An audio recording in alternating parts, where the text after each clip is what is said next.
encourage discussion throughout this session, and I'll turn it over to our presenters. Thank you so much, Leslie, and hello, everyone. Karen and I are very pleased to facilitate this forum around a topic that we've not only written about in the compendium, but really have lived as scholar practitioners ourselves. We want to thank AAACE and Stylus for hosting this forum virtually.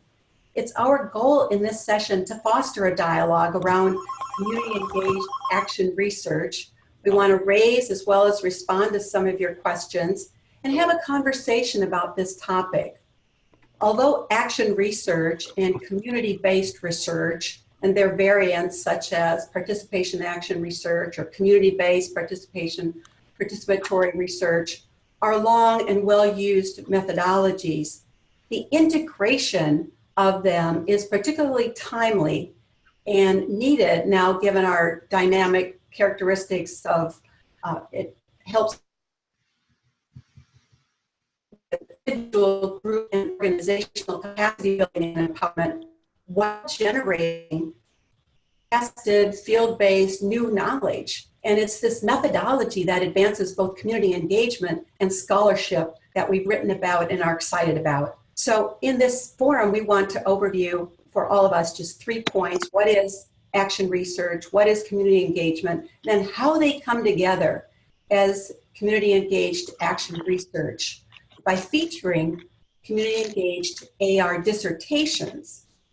And then finally, based on our experience and yours, let's acknowledge the challenges and opportunities in this approach. Hopefully you can hear my excitement. Part of my excitement is that for me, community engaged action research is a home. It's a convergence of my professional trajectory, as it may be for many of you as adult educators as well. From my years on the front line as a county-based cooperative extension educator to leading organizational extension, outreach, and continuing education, and then a full-time faculty member focusing on research and formal teaching, and the greatest joy, working with and advising doctoral students. Karen and I estimate that we have chaired over 100 doctoral committees and together have served on several hundred more graduate level thesis and dissertation committees.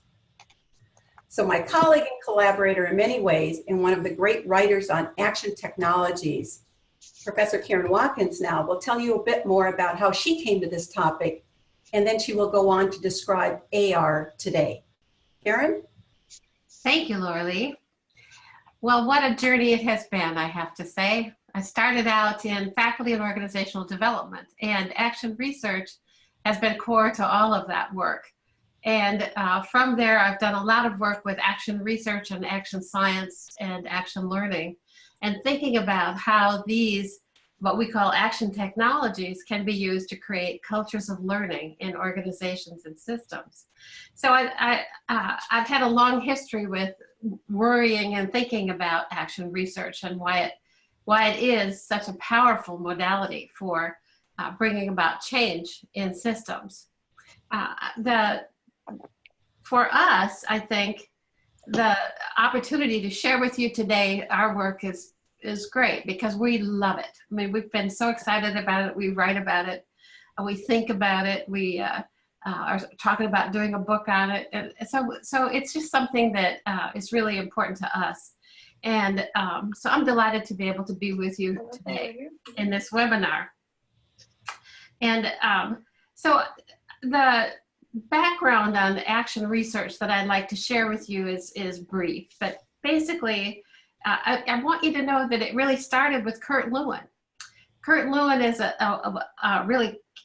was a refugee from Nazi Germany who came to the US and began studying how do you bring about change, social change, in predominantly authoritarian systems. And he was particularly concerned with authoritarian personalities and authoritarian groups.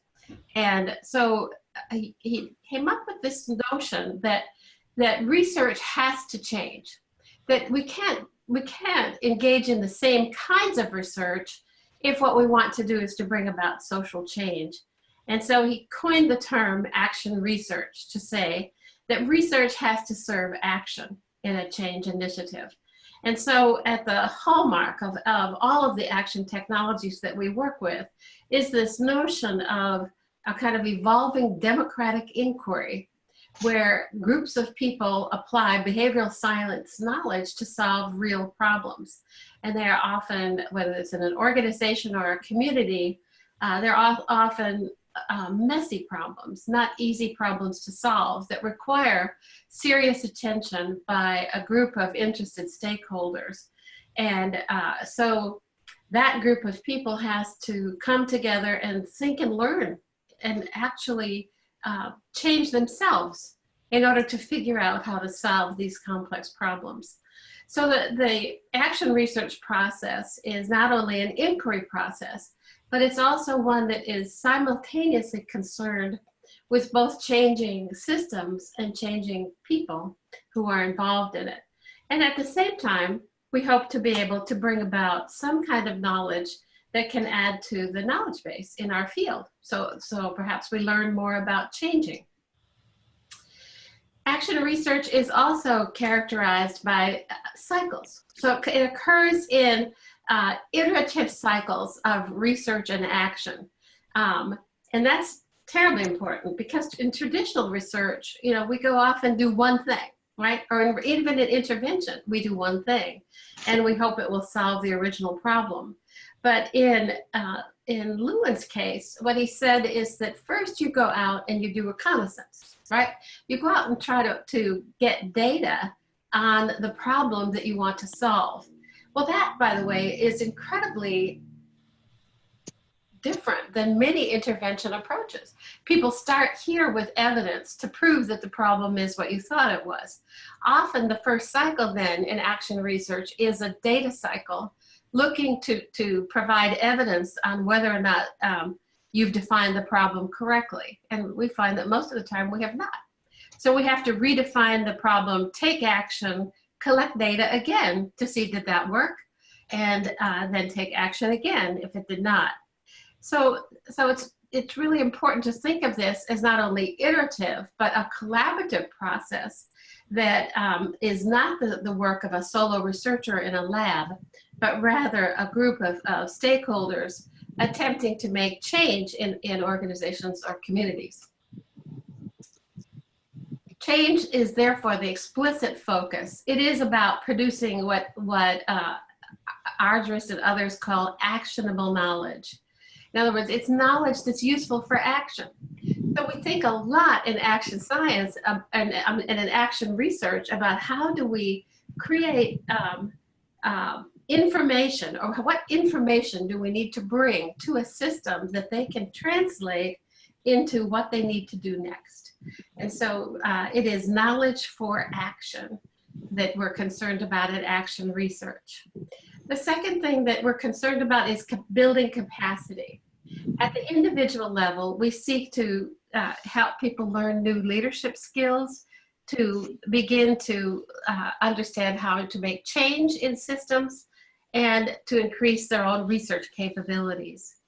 At the group level, we hope that people will learn how to work together in these open-ended, complex, ambiguous situations, and then how to use the evidence collectively in order to change the system they're part of. At the system level, we hope that the system itself will have an enhanced capacity to engage in evidence-based change going forward. These then are some key characteristics of action research that we bring. And Dr. Sandlin will now share with you some of the ways in which that plays out when we move into community engagement. Thanks, Karen.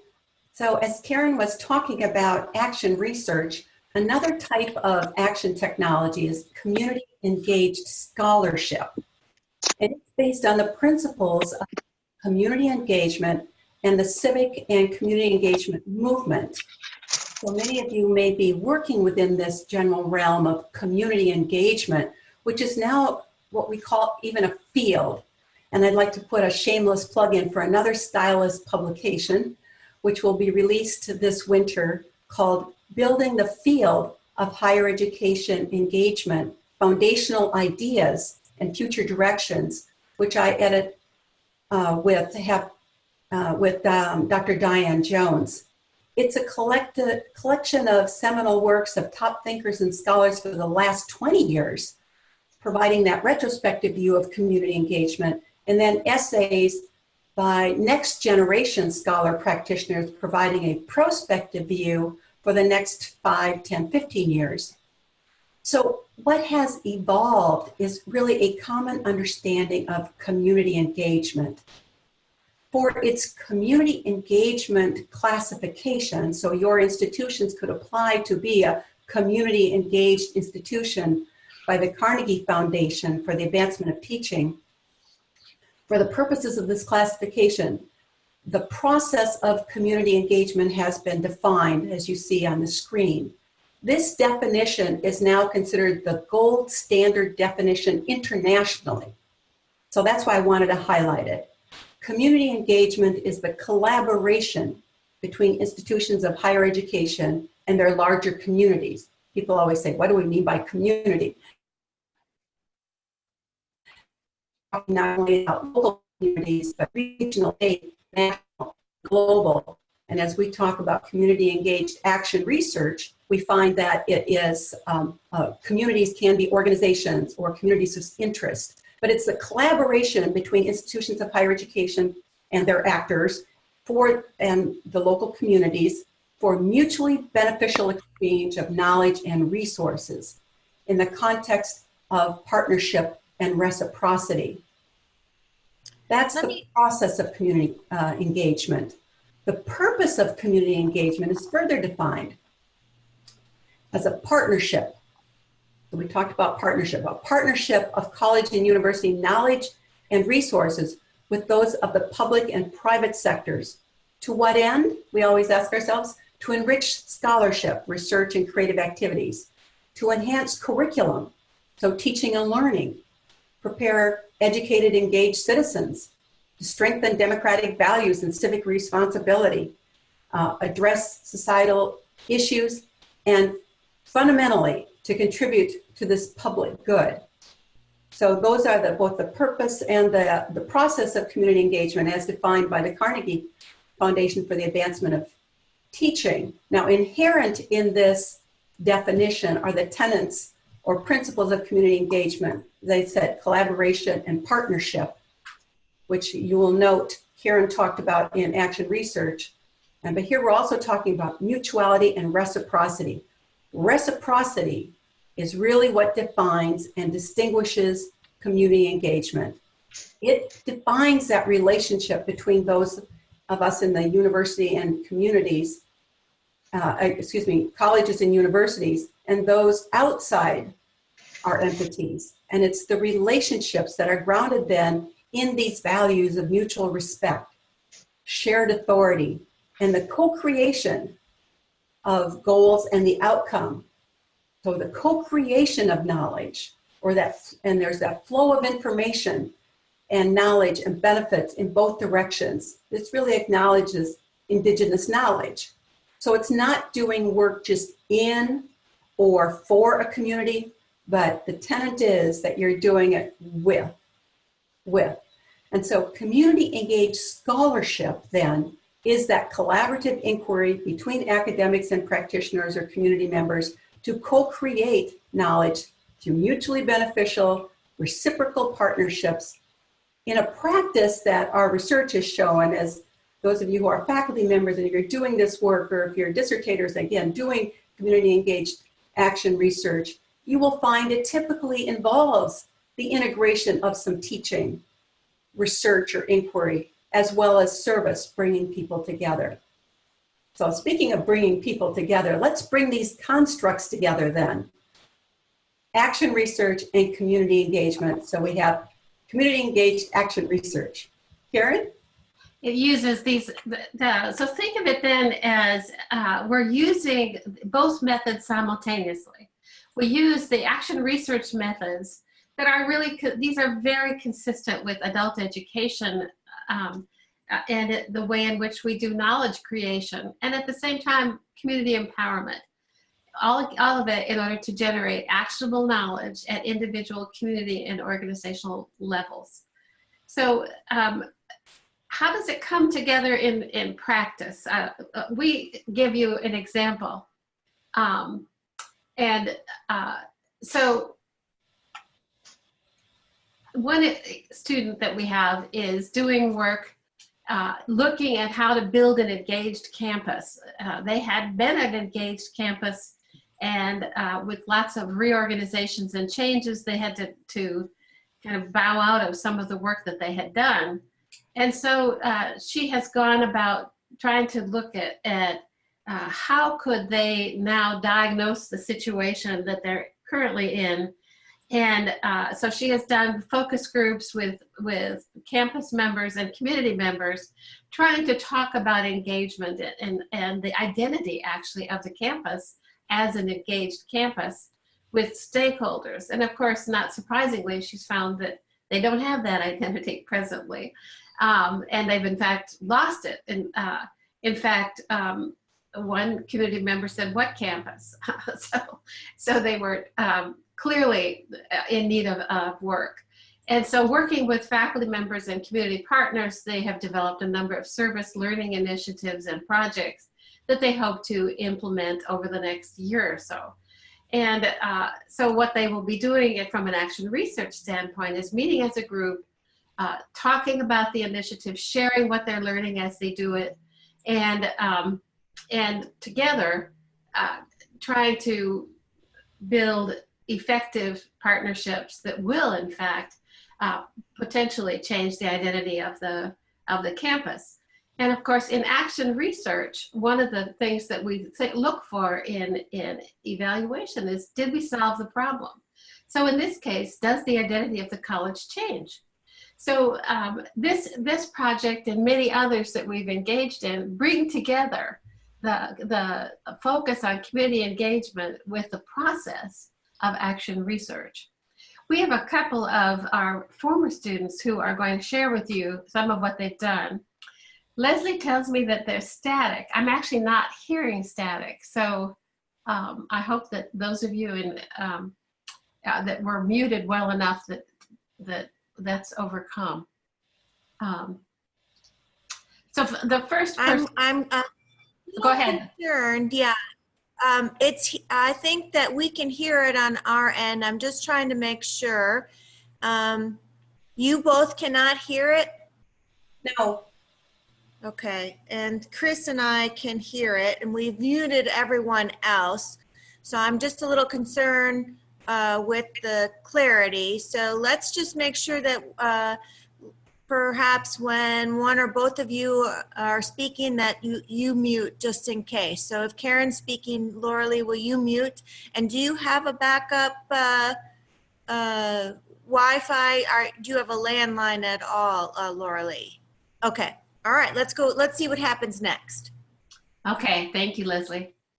All right, I want to introduce to you an alumni of our program, Dr. Donna Walter, who's going to share with you the project that she undertook. Oh, sorry. That was moving in the wrong direction there. My apologies. Hi there, I am Donna Walter. My action research study was based in a Caribbean country working with cocoa farmers over 3 years, addressing communication issues between them and a governmental agency doing a national change initiative. There were 2 action research cycles operating concurrently. In the first cycle, the focus was on examining problems of interest for both the sponsoring organization and me, the lead researcher. In the second action research cycle, using communication groups and an action research team, we achieved one of the study's major goals, a face-to-face meeting with the executive director of the governmental agency.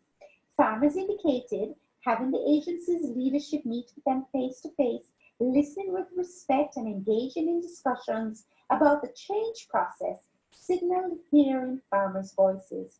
Through collaboration and building network, farmers reported a better understanding of the change initiative, as well as an understanding of what this process was replacing. While there was a power differential between the farmers and the governmental agency, with farmers describing power as fish head and noting that fish stink from the head down, signaling not only was the agency's leadership ineffective, but those with power were corrupt.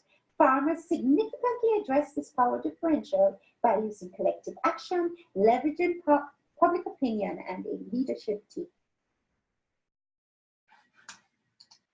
And Dr. Sandlin will introduce our second example. So another graduate of our program is Dr. Jennifer Purcell. She is currently an associate professor in leadership and integrative studies. She's also the interim academic coordinator at the Siegel Institute of Leadership, Ethics, and Character. And she's also president of the Faculty Senate at Kennesaw State University near Atlanta, Georgia. Her organization or community was a local college where she was the head of student engagement. But let's let her tell you more. Hello, my name is Dr. Jennifer Purcell. My dissertation research employed action research. Sorry.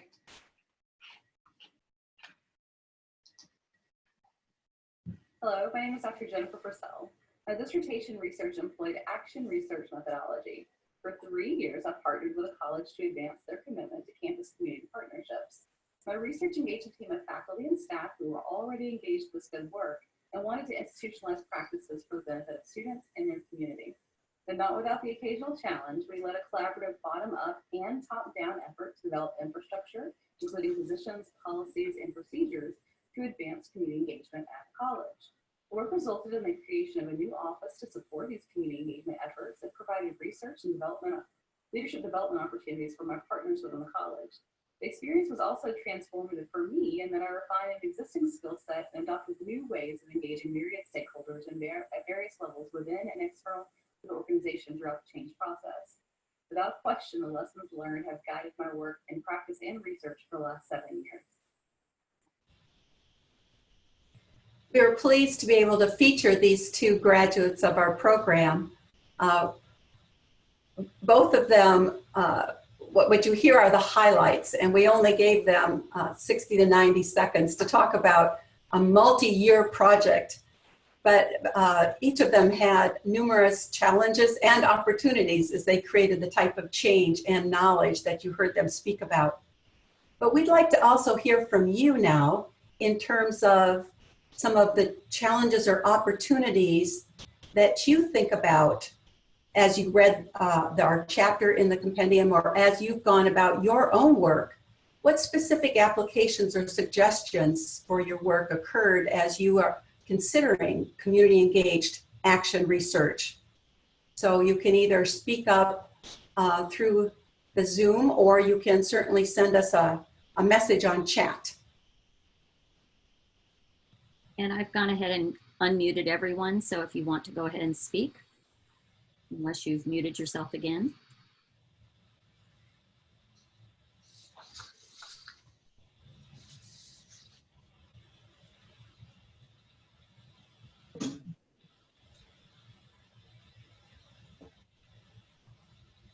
You might think about what are some of the challenges inherent in this work. We'd be happy to address some of those, or the opportunities you see as well. Hello, I don't know if you can hear me. My name's Malcolm Noble. I'm actually joining you from the UK, so it's the early evening here, almost. Hi, Malcolm. Hello. Thanks very much for letting me join in. My interest in this comes from cooperative higher education, which is a movement which is growing in the UK, partly because of regulatory reforms, which I can bore you to tears about that another time. But a lot of the pedagogic stuff which sits alongside those institutions is framed in terms of student as producer, which is, and this is what one of the things made this, or drew my interest to this session, was the way that we try to engage students within not necessarily just conventional universities, but a whole range of different community organizations into the program research, and that process sort of demystifying research. And I think I'm afraid that's not quite a question, but I'd be interested to know if you have, well, providing you've got some familiarity with that, any ideas how we can bring that sort of thing together?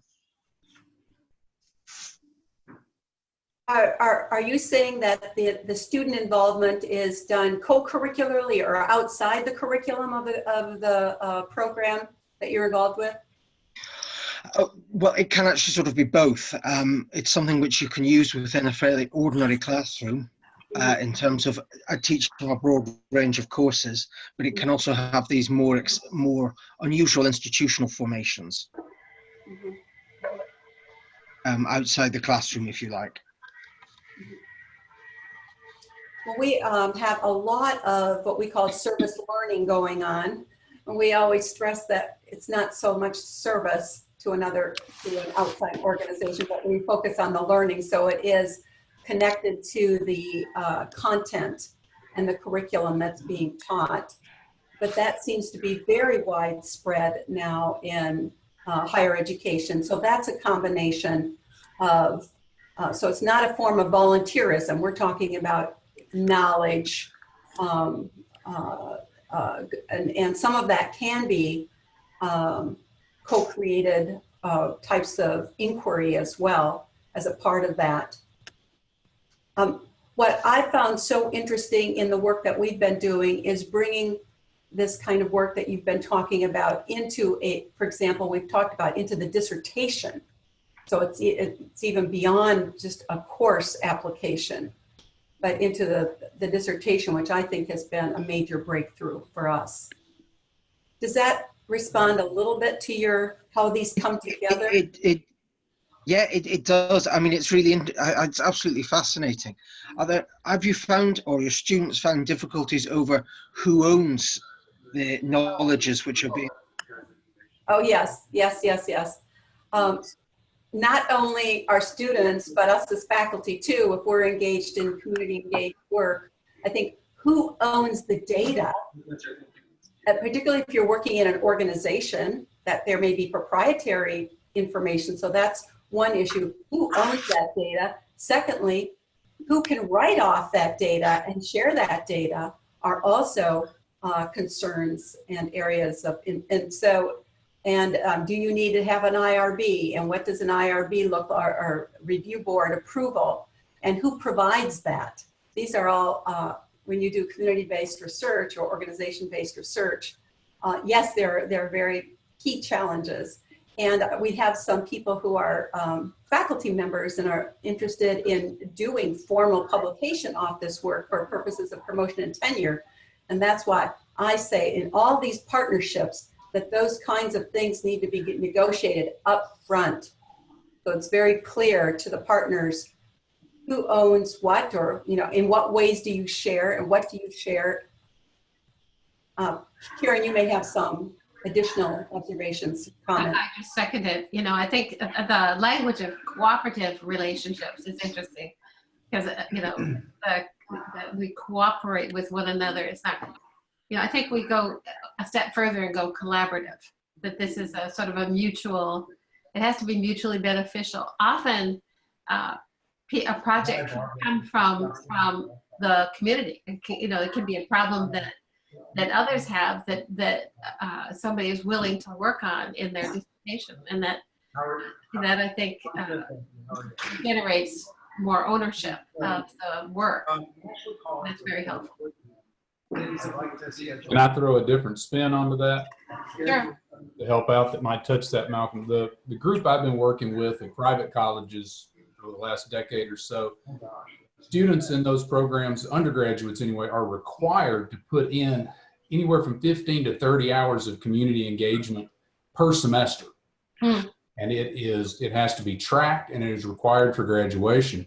So in those situations, what ends up happening is the university sets up the channels for that service most of the time and oversees it through the student affairs or something to that effect. And the university then owns the data, but because we had to publish it in reports for accreditation and those types of things, then it became public data that could be picked up as well. But it was an interesting place to track that, and you had organizations tied in that could come to us with their specific needs And then we could even hand pick students that had skills to go into that. So that might be something that touches that a little bit. Does. So Lee, you have a formal structure in your institution. Do you have an Office of Student Engagement, for example, that's serving as the portal for these requests and matching people? It varies from school to school within that organization, what they have by size. Most of the time it falls basically under the Office of Student Affairs, and somebody within that office is overseeing it. We tried one example at a school I led where we actually would assign faculty members to that for the semester, and they would be the advisors to the program. That way, if there was any tie back into the academic side, we had it. Plus, it kept our faculty engaged with local organizations as well. Mm-hmm. Mm-hmm. Very good. Who's the tiger behind you? Yes, I was asking that. That would be my wife's venture at an Auburn alumni event the other day where they painted the mascot. So she put it here in my office. That's great. Other challenges as you've thought about doing this work, or opportunities, as Leo have been describing? Sure. 814-931-931.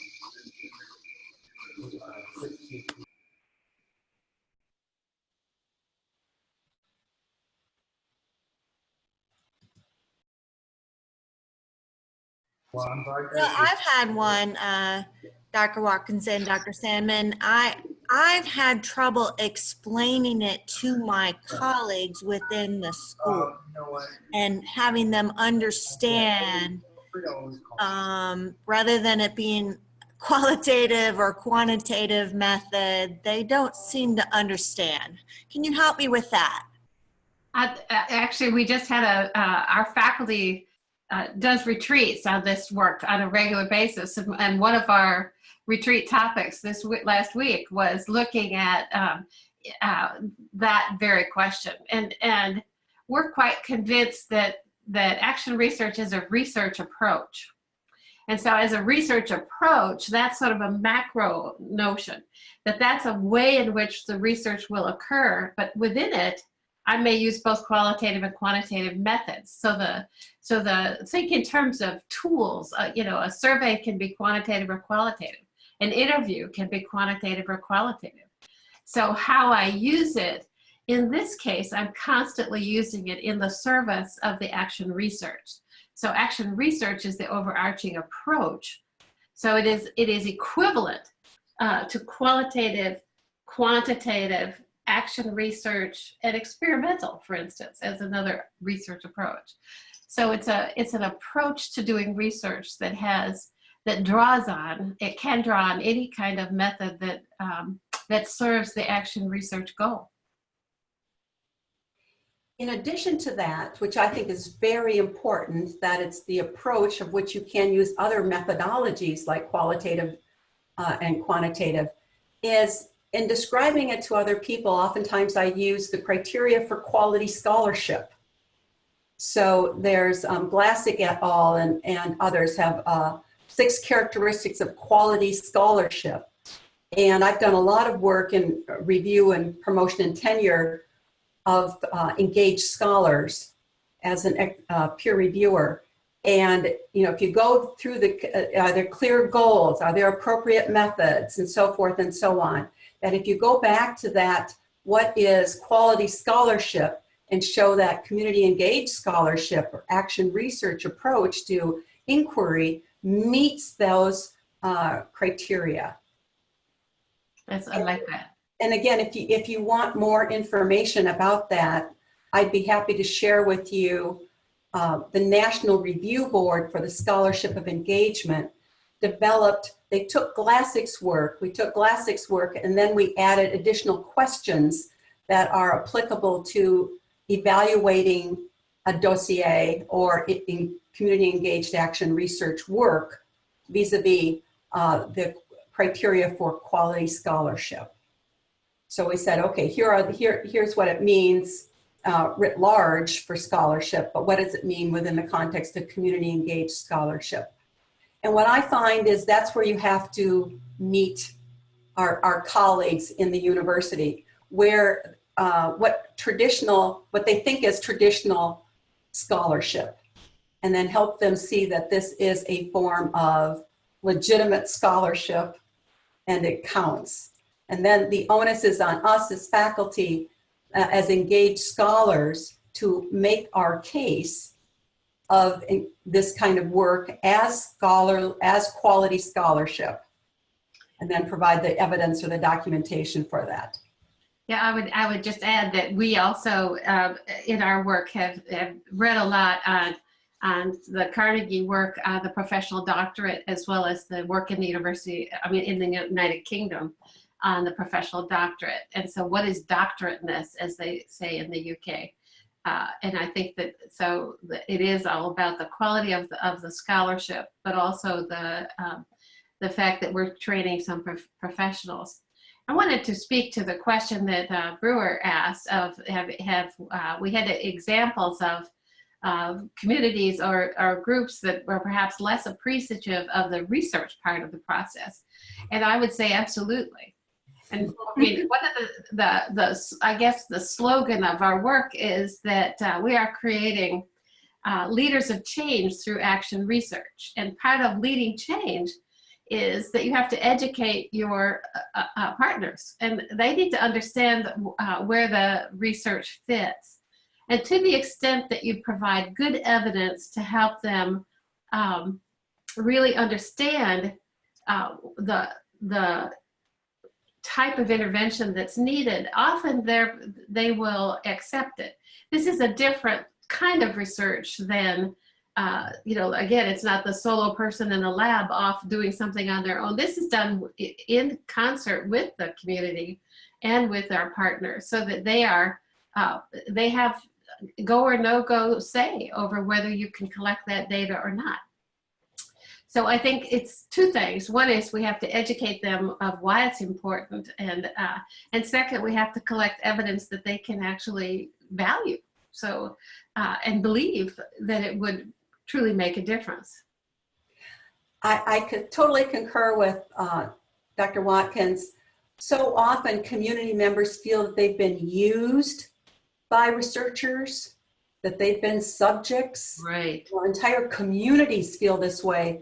So I feel we do have an obligation actually to use this type of approach that, again, honors their knowledge and honors their challenges and problems, and then we can partner with them in coming to some information, some processes, some data that helps them with their community problem solving, as well as gives us information that we can share with our professional colleagues as well. So it's not using people, so I think that's very important, but it does take some time. And that's one of the elements, I think, in community engaged action research, that this approach does take time to build these partnerships, these action teams, to foster that trust so you can have, and to actually create this educational milieu where everybody's learning. They're learning about the process, they're learning more about the problem, they're learning through the data collection, through the data analysis, and through whatever kind of artifacts are produced from these kinds of inquiries.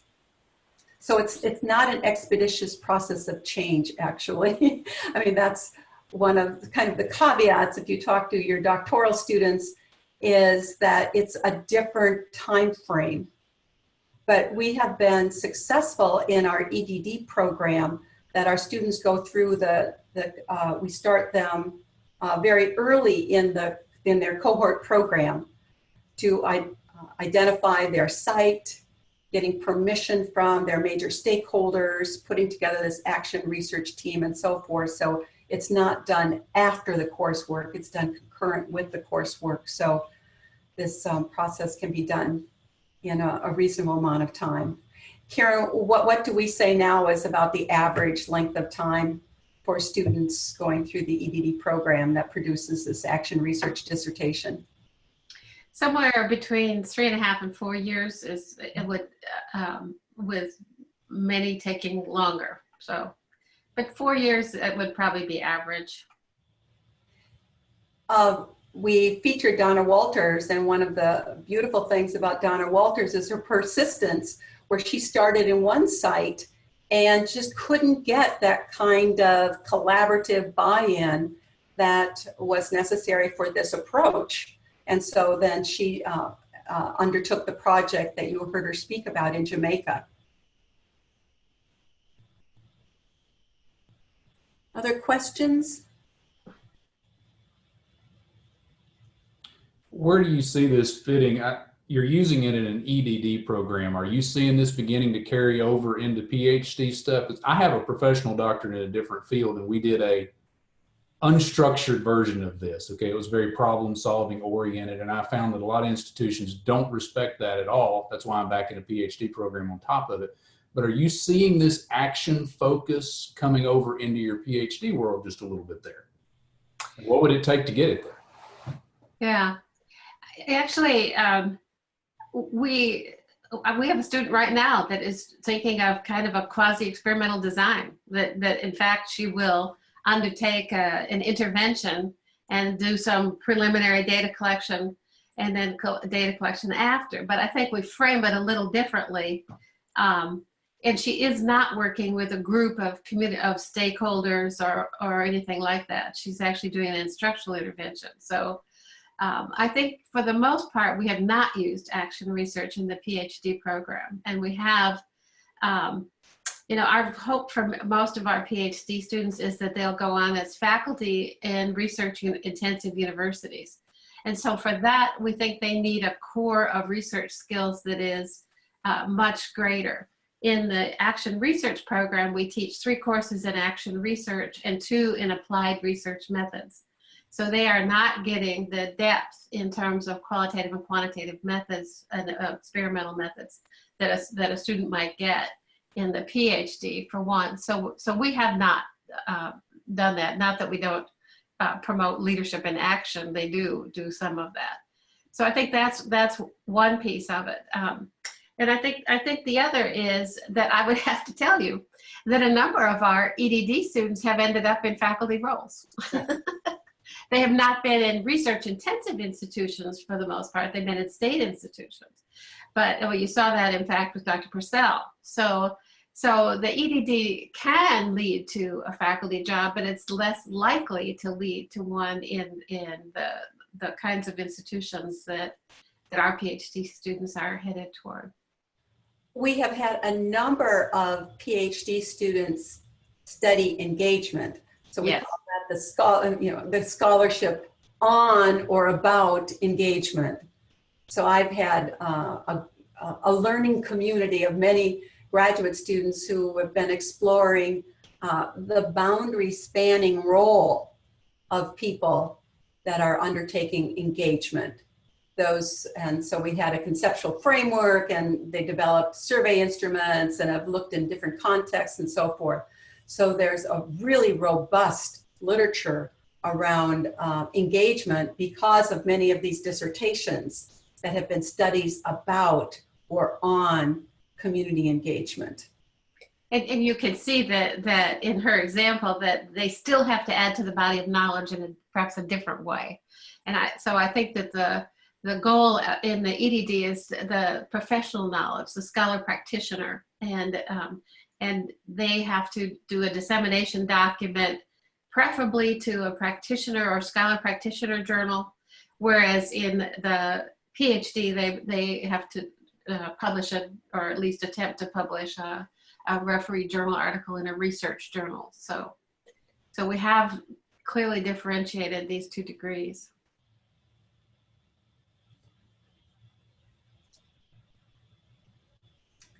I think we should note Patty's comment here over on the side that if you're working with community groups, they want positive outcomes. And so they'll cooperate. I love that.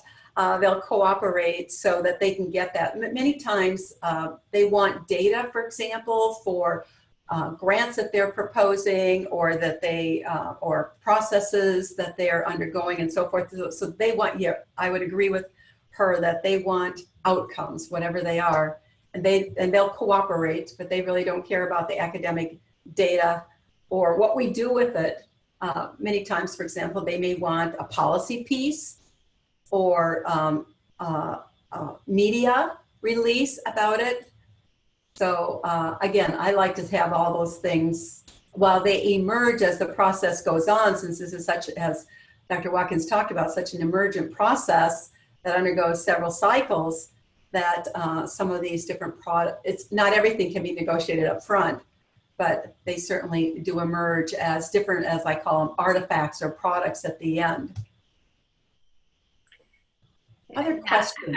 I just want to add, Lorley, I think that that is a superb point, because the other thing that we would have to say in all fairness is that not all of the projects go well. I mean, it would be, you know, with 90% of organizational system changes don't work. So why would we think that these projects would all be successful? They're not.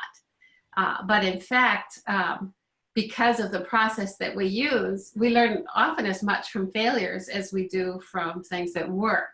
So we've had some amazing studies that where there's just been such pushback.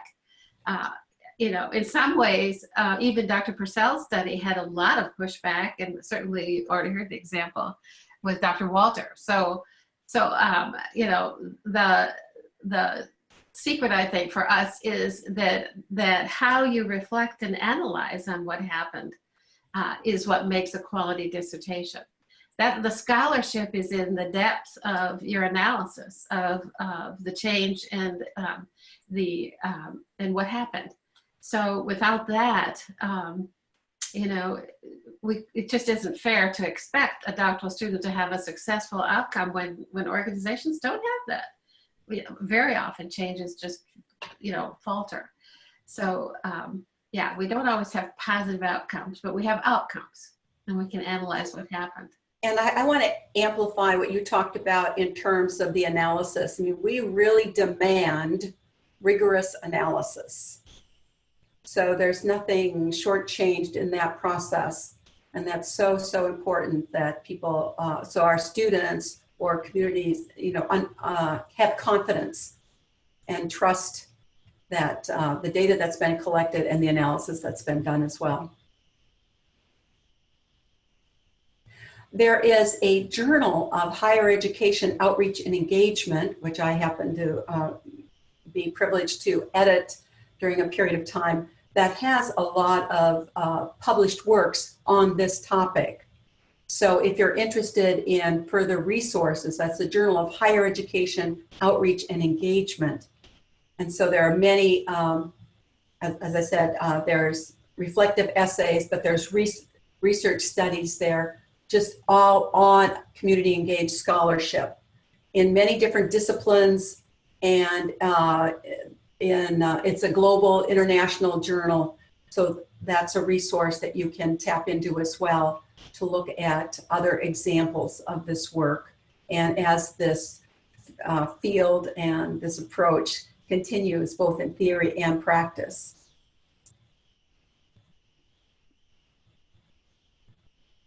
Other questions that are out there? Challenges, other challenge, we've addressed some. I think we have about 5 minutes left, so maybe one more question.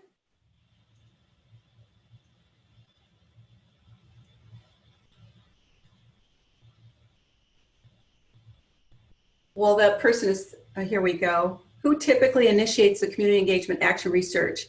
Ah, very good. So how would you answer that, Karen? Who initiates?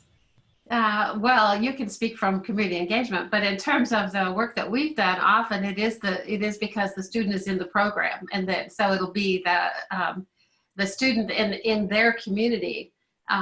So it wouldn't be us as UGA, but rather a student who's attending our program, working within their context would initiate it. They would meet with perhaps, you know, key stakeholders, somebody that had authority in the arena that they want to work, and negotiate doing a project with them. So I had one student that did a project with a community theater, and he happened to be on the board of the community theater, and they had been talking for 40 years about needing to integrate the work of the the plays that they did, the actors, and the board itself. And so they took it on and just did a marvelous transformative project. But it was a negotiated context that he had some authority in, and then the community itself had to sign off. In many institutions, there is an Office of Community Engagement, for example, or something like that, that can serve as the portal for communities who have issues, problems, challenges that they would like to partner with the university. That is a formal process that doesn't always work, however. Oftentimes it's a community member who knows somebody and says, oh, we were really, we have a water quality problem, and approach somebody at the university in that way. So in those cases, in many of those cases, they're community identified problems, and then the appropriate faculty member and student groups are brought to bear. And many times it's more than one, it may be more than one initiatives need to be undertaken to address, for example, improved water quality or watershed, or something of that nature, or the redevelopment of a downtown and looking at using architectural students or something. So it's that matching. That's why I was asking Lee about who actually does the matching. There needs to be a way in which I always encourage institutions who are going to take on large initiatives, the grand challenges, which many people are taking on, universities are taking on. Don't take on too many, but take on a few, and then have these significant projects where there is outcomes for the community as well as knowledge generated, and the university is fulfilling its purpose as well of a knowledge creation and enterprise. Well, while we talked to, hopefully we've been serving as resources for you today, but know that there's lots of other resources, and we're happy to share some of these with you. There's a book just on action research dissertations, and of course, action research. I love the Stylus series as well on actionable knowledge, that there's several pieces. And of course, community-based action research, and there's handbooks on community engagement. That means we're really a field now that we have our handbook. And of course, there's many other resources in the field of adult education that can be of assistance as well. Karen, some parting words before we send it back to Chris and maybe Alan? Well, thank you so much for having us today. It's been great to be with you, and I hope you've got a little bit of knowledge of action research and a taste of it, and that that it's really well worth doing. It's not for the faint of heart, but but the outcomes, both in terms of what you can learn by doing it, and what what is it that Herb Shepherd said, that to be change agents is a great gift, because you get to make a difference while making a living. So I wish you the same. Thank you. Absolutely.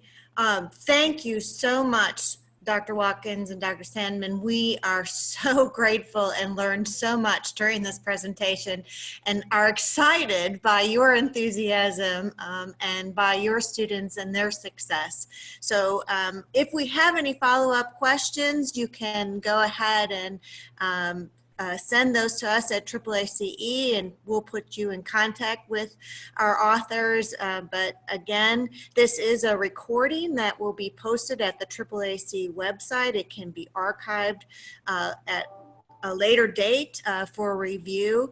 And again, it's part of this virtual forum sessions. We'll have the last session, the fourth session, will be in mid-November with Carol Rogers Shaw, and it will be about Volume 1, Article 12. And so we look forward to you joining us for that last session, and perhaps seeing us at AAACE.